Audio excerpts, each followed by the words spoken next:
you're having trouble getting your Nissan Titan to start, hitting you with that click, what you need to do, besides checking out your battery and everything, is replace the connector on the back of the ignition switch. You can take yours apart, clean it out, re-grease it like I'm about to show you. Ultimately, just buy a new part. Alright, so I took this thing apart, cleaned up all the burnt shit here, cleaned up all the burnt shit on these as well, for the most part. We got some dielectric grease. I'm going to apply a little bit of dielectric grease around this connector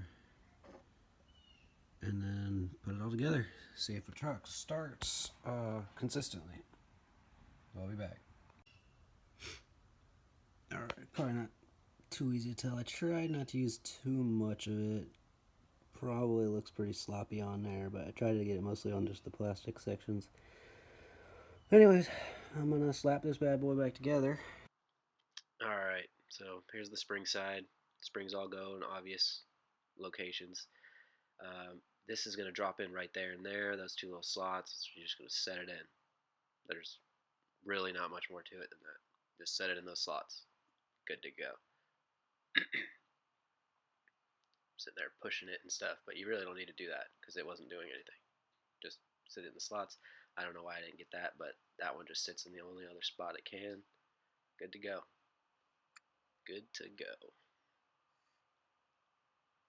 I don't know what else I was saying here. Alright. So now we're gonna do the connector deal, but I am like struggling here because I'm not very good at recording, and like I don't know how people do it, but I'm like an infant trying it, so like bear with me here. I don't make videos like very often. Yeah, I'm like trying to find the part. Oh my gosh. Alright, that was a loud click. That was a loud click. That was a loud click. If you just hit it all at once, you probably just be done, but I single clicked it. Alright, there it is. Woo! So mine's a 7114, but the new part that I bought has a completely different number in a different spot. At this point, I had already replaced the IPDM years ago, and I had to take it to Nissan to get it reprogrammed, so that's not part of the problem here. And I cleaned the battery pretty good. The positive terminal was really corroded. I don't really have the footage for it, but it was bad. Okay, so anyways, when I first ran into this issue, my positive terminal was severely corroded. I cleaned it up,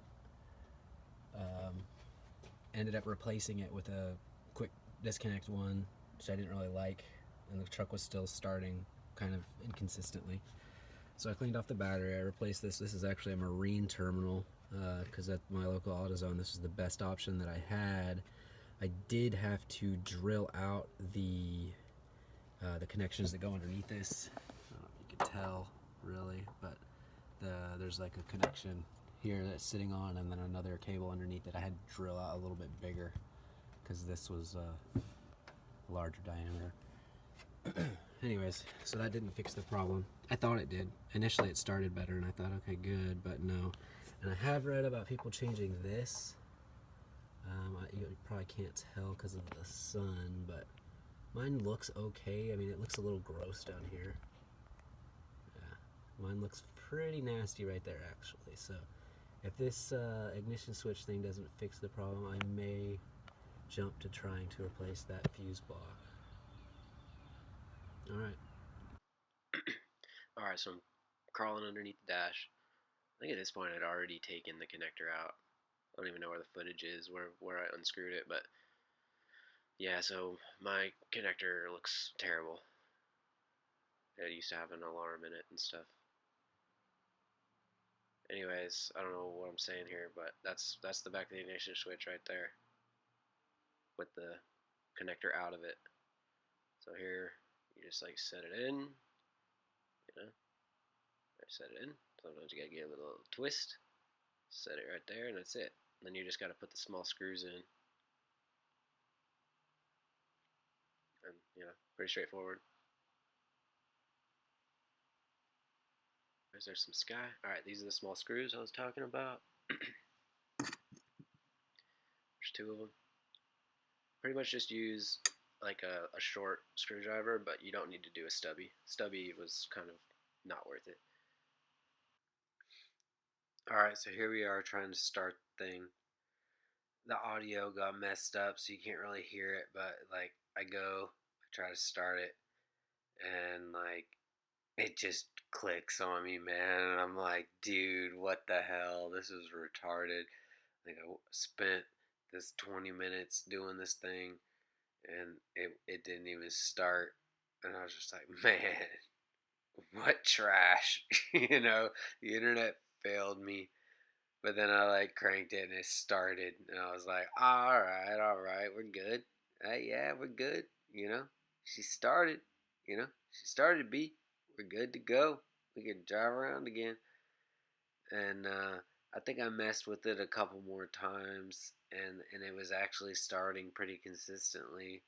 And so I kind of feel like it was just the fact that it needed to have that first crank underway, kind of spread that grease around, get all that stuff like situated. Yeah, I'm out of gas. I'm always at like gas prices, man. You know, what am I supposed to do? Anyways, so this definitely helped me out. It fixed the problem for a good bit, but ultimately I still had a lot of intermittent starting, and it wasn't until I actually replaced the part that that issue all but went away. So good luck.